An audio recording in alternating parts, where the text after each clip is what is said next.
చిన్న చిన్న విషయాలకి చాలా మంది ఎక్కువగా కోప్పడుతూ ఉంటారు, ఎక్కువ ఫ్రస్ట్రేట్ అయిపోతూ ఉంటారు. అది కూడా మానసిక సమస్య ఉంటుంది. అంటే మానసిక సమస్య ఒక్క సమస్యలోనే ఈ లక్షణం ఉండదు. చాలా మానసిక ప్రాబ్లమ్స్‌లో ఈ సింప్టమ్ కామన్‌గా ఉంటుంది. సో, ఇక్కడ ఏంటంటే ఒక మానసిక వైద్య నిపుణుడు మీరు చెప్పే లక్షణాలు బట్టి మీది ఏ కోవలోకి వస్తుంది, ఏ వ్యాధి కింద వస్తుందో దాన్ని మేము డయాగ్నోస్ చేసి దాని ప్రకారం ట్రీట్మెంట్ ఇస్తాం. సో, మీరు చెప్తున్న కోపం అనేది చాలా మానసిక వ్యాధుల్లో ఉంటుంది. సో, ఆ కోపం అన్నది మీకు అక్కడ కారణం ఉండి కోపం వచ్చిందనుకోండి, అది వ్యాధి అవ్వదు.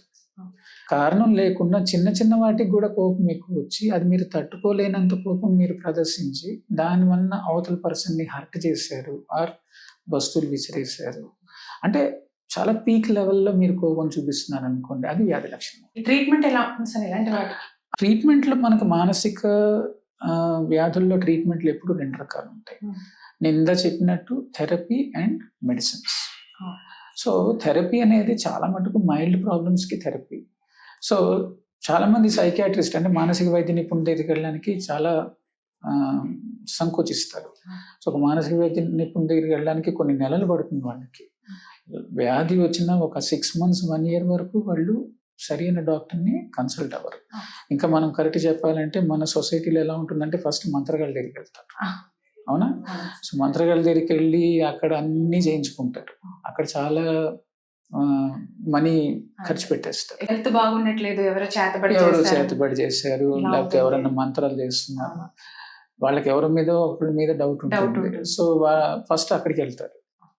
అక్కడికి వెళ్ళిన తర్వాత యాక్చువల్లీ అక్కడికి వెళ్ళిన తర్వాత వ్యాధి ఇంకా ముదురుతుంది. ఎందుకంటే వాళ్ళు చెప్పేది ఒకటే ఉంటుంది, నిజం నువ్వు అన్నట్టు ఫలానా వ్యక్తి నీకు చేస్తున్నాడు అని ఆ ఆలోచనని వీళ్ళు ఇంకా పెంచుతారు, బలంగా నమ్ముతారు. సో ముందు నమ్మకం తక్కువ ఉన్న స్థాయి నుంచి బాగా బలంగా అది మారే అవకాశం ఉంటుంది వీళ్ళ దగ్గరికి వెళ్ళినందువలన.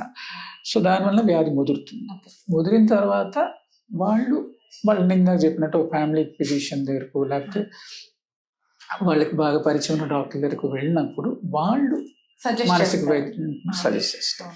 సో ఇక్కడ ఏమవుతుందంటే ఫస్ట్ సైకాలజిస్ట్ దగ్గరికి వెళ్ళారనుకోండి, సైకాలజిస్ట్లు అంటే వాళ్ళు డాక్టర్స్ కాదు. సో వాళ్ళు మందులు ఇవ్వరు, వాళ్ళు ఓన్లీ థెరపీ ఇస్తారు. సో వాళ్ళ దగ్గరికి వెళ్ళినాక సైకాలజిస్టు ఒకసారి అసెస్మెంట్ చేశాక లేదు ఇది థెరపీతో తగ్గేది కాదు, ఖచ్చితంగా మెడిసిన్స్ కూడా వాడాలి అని సైకాలజిస్ట్ కనిపించినప్పుడు సైకాట్రిస్ట్ దగ్గరికి పంపిస్తే మేము మెడిసిన్ స్టార్ట్ చేస్తాం. మెడిసిన్స్తో మ్యాక్సిమం రిజల్ట్స్ వస్తాయి. మెడిసిన్స్తో పాటు ఒక్కొక్కసారి బాగా ఎక్కువ సివియర్ స్టేజ్లో ఉంటే కరెంట్ షాక్ ట్రీట్మెంట్ అని మీరు విని ఉంటారు.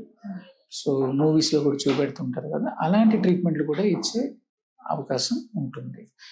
లేటెస్ట్గా ఇప్పుడు మ్యాగ్నెటిక్ ట్రీట్మెంట్లు కూడా వచ్చినాయి. అంటే షాక్ ట్రీట్మెంట్ అంటే చాలామంది భయపడతారు, అమ్మో నాకు షాక్ ఇస్తే నేను షాక్ తీసుకోవడం ఏంటి అంటే అదొక ఫోబియా ప్లస్ స్టిగ్మా ఉంటుంది. సో అందుకని లేటెస్ట్గా ఇప్పుడు మేము మ్యాగ్నెటిక్ స్టిమ్యులేషన్ RTMS అంటాం, ఆ ట్రీట్మెంట్ కూడా ఇస్తున్నాం.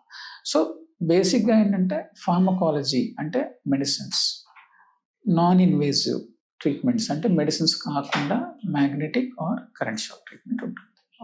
పెయిన్ఫుల్ ట్రీట్మెంట్స్ మెడిసిన్స్ అన్నది పెయిన్ఫుల్ కాదు, మీరు చెప్పే మ్యాగ్నెటిక్ ట్రీట్మెంట్ పెయిన్లెస్. ఇప్పుడు మీరు ఎలా అయితే కూర్చున్నారో అలాగే పేషెంట్ కూర్చోబెట్టి ఒక హెల్మెట్ లాంటిది నెత్తి మీద హెల్మెట్ లాంటిది పెట్టి ఒక 20 minutes పాటు మ్యాగ్నెటిక్ పల్సెస్ డైరెక్ట్ హెడ్కి డెలివర్ చేస్తారు. పెయిన్ ఉండదు. అది ట్రీట్మెంట్ అయినాక మ్యాక్సిమం వస్తే చిన్నపాటి తలనొప్పి వస్తుంది, అది కొంచెంసేపట్లో తగ్గిపోతుంది. అది కూడా ఎట్లా చేస్తారంటే కరెక్ట్ ఒక పాయింట్ని లొకేట్ చేసి ఆ పాయింట్కే ఇస్తారు.